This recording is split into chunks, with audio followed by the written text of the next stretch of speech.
नमस्कार। आज एक सब्सक्राइबर का सवाल आया है कि हमको हाई कोर्ट यानी उच्च न्यायालय में कैसा अधिवक्ता करना चाहिए, क्या चीज़ों को ध्यान रखना चाहिए, किन चीज़ों को देखना चाहिए। मैं हूँ एडवोकेट विवेक सिंह और आप देख रहे हैं मेरा YouTube channel legal awareness. Please आप इस चैनल को लाइक और सब्सक्राइब कर दें, जिससे मैं अब तक लीगल अपडेट लाता रहूँ, सुप्रीम कोर्ट, हाई कोर्ट की जो लेटेस्ट जजमेंट हैं, जो जरूरी जजमेंट है वो लाता रहूँ, और ऐसे ही आप लोगों के प्रश्नों के उत्तर भी देता रहूँ। तो सवाल ये है कि हमको हाई कोर्ट में कैसा अधिवक्ता करना चाहिए।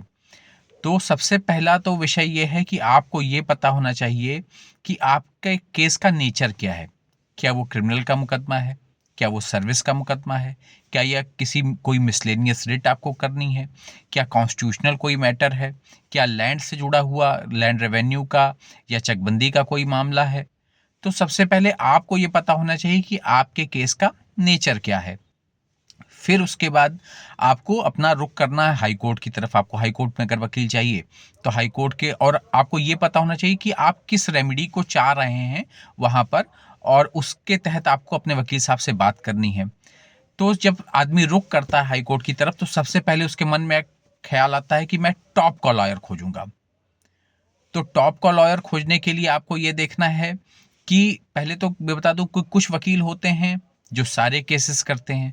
कुछ वकील होते हैं जिन्होंने अपनी फील्ड जो है वो सर्टेन कर ली होती है कि मैं इसी फील्ड में वकालत करता हूँ। तो कोई सिर्फ क्रिमिनल करते हैं, कोई सिर्फ सर्विस करते हैं, कोई ऐसे ऐसे करके अलग अलग अपनी फील्ड भी चुने होते हैं। कुछ लोग सब तरीके का काम करते हैं।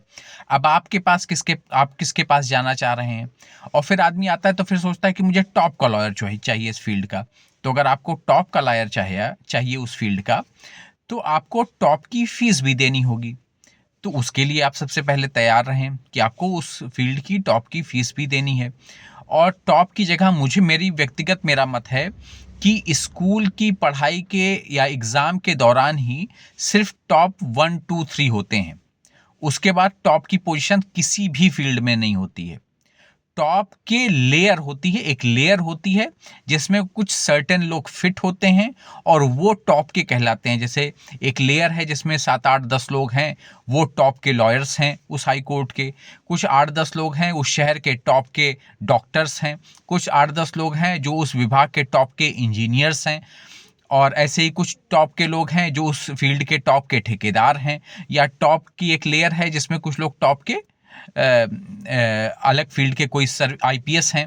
तो अलग अलग फील्ड में एक लेयर है जिसमें कुछ लोग फिट होते हैं और वो टॉप के होते हैं। एक कोई पोजीशन नहीं कि कोई टॉप का लॉयर कोई एक ही है, ऐसा कुछ नहीं होता है। तो अगर आपको टॉप का लॉयर चाहिए तो आपको टॉप की फीस देनी है।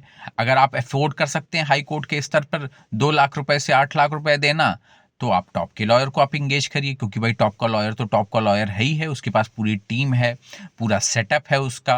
और उसके अंडर जो है 15 20 जूनियर हैं, सारा काम देख रहे हैं। तो वो जगह है, लेकिन उसी हिसाब से उसकी फीस भी है। तो अगर आप फीस अफोर्ड कर सकते हैं तो आप उनको देखें।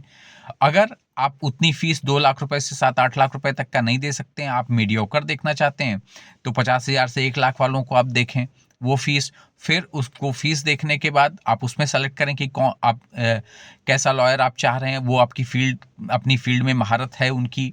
अगर आप सर्विस का मुकदमा है तो सर्विस वाले को तलाशेंगे, अगर आप क्रिमिनल का मुकदमा है तो क्रिमिनल वाले का तलाशेंगे, या जो लोग ऑलराउंड सारा काम करते हैं आप उनसे भी मिलेंगे, बातचीत करेंगे अपने केस को लेकर कि ये है, क्या मुझे वहाँ से हाई कोर्ट से क्या क्या रिलीफ, क्या क्या रेमेडी मिल सकती है। तो इस बारे में आप उनसे बात करेंगे। फिर उसके बाद आप, अगर वो मीडियोकर आप नहीं दे रहे हैं, तो किसी नए युवा लड़के को आप देख सकते हैं कि जिनकी 1 2 साल की प्रैक्टिस है, 3 साल की प्रैक्टिस है, आप उनको इंगेज कर सकते हैं। लेकिन हर चीज़ के साथ कुछ प्लस माइनस आते हैं, निगेटिव पॉजिटिव चीज़ें हर चीज़ के साथ है। अगर जो जूनियर लॉयर है, जो जिनकी 2 3 साल की प्रैक्टिस है, वो आपको मेहनत बहुत खूब करके देगा। आपको आपको आपके फ़ोन कॉल भी हमेशा उठा लेगा। ये कभी कभी तो कुछ क्लाइंट ऐसे होते हैं रात के 11 12 बजे भी फ़ोन करा देते हैं, जब उनको याद आ गया कि अच्छा हाई कोर्ट में मेरा कोई मुकदमा है, तो वो भी फ़ोन कर दिए जब उनको याद आ गया, तो वो उनका फ़ोन उठा लेगा। जूनियर लॉयर है, अभी 2 3 साल की प्रैक्टिस है, वो भी उभर रहा है, कोशिश कर रहा है, अपना संघर्ष कर रहा है, तो वो उठा लेगा। तो अगर आप कम फीस 20,000 के आसपास की फ़ीस आप देना चाहते हैं, 20 25 हज़ार, तो आप उसको इंगेज करते हैं। तो अगर वो आपको समय दे देगा सब कुछ, लेकिन ये है कि ये कहने में मुझे कोई गुरेज नहीं है, कहीं कहीं जूनियर लॉयर को कोर्ट रूम में थोड़ी सी वेटेज सीनियर लॉयर्स की या जो लोग थोड़ा स्थापित हो गए हैं, जिनकी 8-10 साल की 15 साल की प्रैक्टिस हो गई है, उसके मुकाबले वेटेज थोड़ा सा कम मिलता है, थोड़ा सा कम सुना जाता है। इस पर कहने में कोई गुरेज नहीं है, हर हाई कोर्ट में ऐसा होता है। और धीरे धीरे वो भी सीखते हैं, परिपक्व होते हैं, और धीरे धीरे उनका भी कद बढ़ता चला जाता है। ये हमेशा की परिपाटी है, यही चला आता है। तो अगर आपको उनको एंगेज करना है, वो मेहनत करेगा, सारी चीज़ें करेगा, आपको हर समय आपके प्रति जवाबदेह रहेगा, हमेशा फ़ोन उठाएगा, तो आपको ऐसा लॉयर चाहिए तो आप जूनियर लॉयर करिए।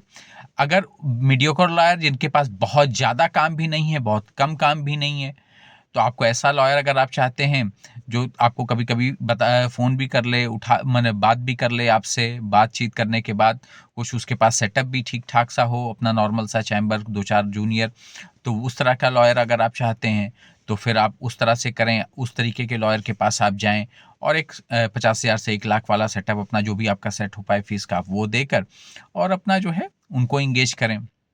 उसके बाद नहीं तो आप टॉप के लॉयर्स के पास जाते हैं, उनके पास उनकी फीस दें। ये हो गई सारी बातें। इसके अलावा आपको क्या जानना है? इसके अलावा आपको ये जानना है, आप पता करें अपने लॉयर के बारे में कि वो उनका काम कैसा है। वो एक आध दिन आप उनसे मिलें, उनके चैम्बर में जाएँ, उनका सेटअप देखें, उनके काम कैसे करने का तरीका कैसा है, और वो आपको आपकी बात को कितना समझ रहे हैं, किस ढंग से, और क्या आप रिलीफ चाह रहे हैं, और उसके अकॉर्डिंग आपको जो सही सलाह है वो दे रहे हैं। जैसे कुछ लोग होते हैं, वो सलाह देते हैं, अरे बिल्कुल 2 मिनट में काम करा दूंगा, ऐसा कर दूंगा, वैसा कर दूंगा, तो वहाँ पे थोड़ी हवाबाजी ज़्यादा रहती है और धरातल पे काम बढ़ता। जो आदमी आपको सही सलाह दे कि देखिए ये स्थिति है आपके केस की, ये आपका पॉजिटिव पार्ट है, ये आपका नेगेटिव पार्ट है, और ये फैसला आने की उम्मीद है, और नहीं तो ये चीज़ें अगर फैसला हमारे हक में नहीं आया तो ये इसकी रेमेडी है, ये इस ढंग से चलेगा। तो वो जो सही सलाह है वो आपको देते हैं। तो आपको ये सारी चीज़ें देख के आप जिससे संतुष्ट होते हैं और जो फीस आप अफोर्ड कर सकते हैं, उस हिसाब से आपको अपना लॉयर इंगेज करना चाहिए। और फिर लॉयर इंगेज करने के बाद कुछ लोग बहुत हड़बड़ी में रहते हैं, अभी इंगेज करे, फिर पता लगा कि 2 ही महीने में उनसे ऊबने लगे, फिर कहीं दूसरा भागने लगे, फिर कहीं तीसरा भागने लगे। तो बहुत जल्दी ऊबिए भी नहीं। इंगेज करने के बाद 2-4 महीने, 6 महीने का अपना समय दीजिए। अगर आपके हिसाब से सब कुछ घटित हो रहा है, या जो तरीका है कोर्ट का अपना प्रोसेस का, उसी प्रोसेस में सब कुछ चल रहा है, तो आपको वेट करना चाहिए और ट्रस्ट करना चाहिए अपने लॉयर के ऊपर। बहुत हड़बड़ी भी नहीं दिखानी है। और अगर आपके अकॉर्डिंग सब कुछ नहीं घट रहा है, आप चाह रहे हैं कि हाँ कुछ और भी चाह रहे हैं, तो फिर आप अपना इंगेज जो लॉयर है उसको आप चेंज कर सकते हैं, आप दूसरे लॉयर के पास जा सकते हैं। प्लीज़ इस चैनल को लाइक और सब्सक्राइब कर दें, जिससे मैं आप तक हाई कोर्ट, सुप्रीम कोर्ट की जजमेंट ला सकूं, निर्णय ला सकूं, ऐसे आप लोगों के प्रश्नों के उत्तर दे सकूं। तो प्लीज़ इस चैनल को लाइक और सब्सक्राइब कर दें। नमस्कार, धन्यवाद।